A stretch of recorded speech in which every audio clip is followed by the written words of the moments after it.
మోషే ఎటువంటి స్వరాన్ని విన్నాడు, మోషే ఎటువంటి స్వరాన్ని విని ఎటువంటి ఆ స్టెప్ తీసుకున్నాడు, లేకపోతే ఆయన విశ్వాస యాత్ర ఏ రీతిగా ఎఫెక్ట్ అయ్యింది, ఏ రీతిగా ఎఫెక్టివ్గా ఉంది అని మనం చూడగలం.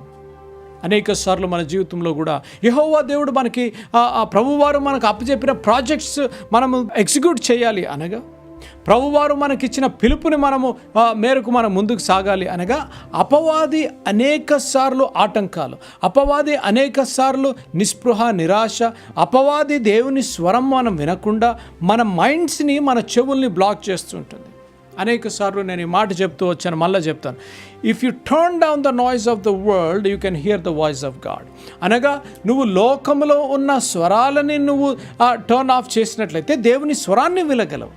అనేక సార్లు దేవుని స్వరాన్ని మనం ఎందుకు వినలేకపోతున్నాం? అనేక సార్లు దేవుని స్వరాన్ని మనము వినలేకపోతున్నాం ఎందుకు అనగా, లోకములో ఉన్న స్వరాలను మనం వింటున్నాం కాబట్టి, అపవాది పెడుతున్న స్వరాల్ని మనం వింటున్నాం కాబట్టి, దేవుని స్వరం, దేవుడు మనతో పలుకుతున్నప్పటికీ కూడా, దేవుడు మనతో మాట్లాడుతున్నప్పటికీ కూడా దేవుని స్వరం మనం వినలేకపోతున్నాం. ఎందుకు అనగా మన చెవులు, మన మైండ్, మన ధ్యాస అంతా లోకంలో ఉన్న స్వరాల్ని మనం వింటున్నాం కాబట్టి. ఈరోజు వాక్యం వింటున్న ప్రియులు గమనించవలసిన విషయం, యేసు అనుచరులుగా యేసుని స్వరమును వినాలని, యేసుని స్వరమును విని యేసు అనుచరుడుగా నువ్వు మారాలని మా హృదయాభిలాష. యేసుని స్వరమును విని నీ జీవితంలో శాంతి సమాధానము ఉండాలని, యేసుని స్వరముని నీ జీవితంలో జయకరమైన జీవితం ఉండాలని, యేసుని స్వరముని నువ్వు దేవుణ్ణి వెంబడిస్తూ నీ జీవితంలో ఆ విశ్వాస యాత్రలో జయకరమైన జీవితం నువ్వు జీవించాలని యేసు అనుచరులుగా మా హృదయాభిలాష. ఎటువంటి స్వరాన్ని వింటున్నావు? అనేక సార్లు నిస్పృహ, నిరాశ అనే స్వరాన్ని నువ్వు వింటున్నావేమో, భయం అనే స్వరాన్ని నువ్వు వింటున్నావు, అపనమ్మకం అనే స్వరాన్ని నువ్వు వింటున్నావు.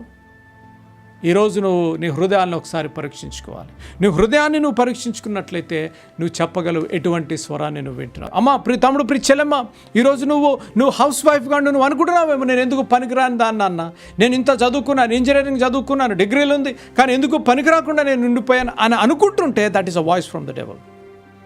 దేవుడు నీకు ఒక ప్రాజెక్ట్, కొన్ని సంవత్సరాలు బిడ్డలు పెద్దగా అయ్యే వరకు, లేకపోతే బిడ్డలు స్కూల్కి వెళ్ళే వరకు, దేవుడు the God has given you an opportunity to lay the foundation. నువ్వు వేసే బీజము, నువ్వు వేసే పునాది రేపు నీ బిడ్డలు పెద్దగా అయిన తర్వాత ఎన్నడూ మరవరు. You are listening to the voice of discouragement.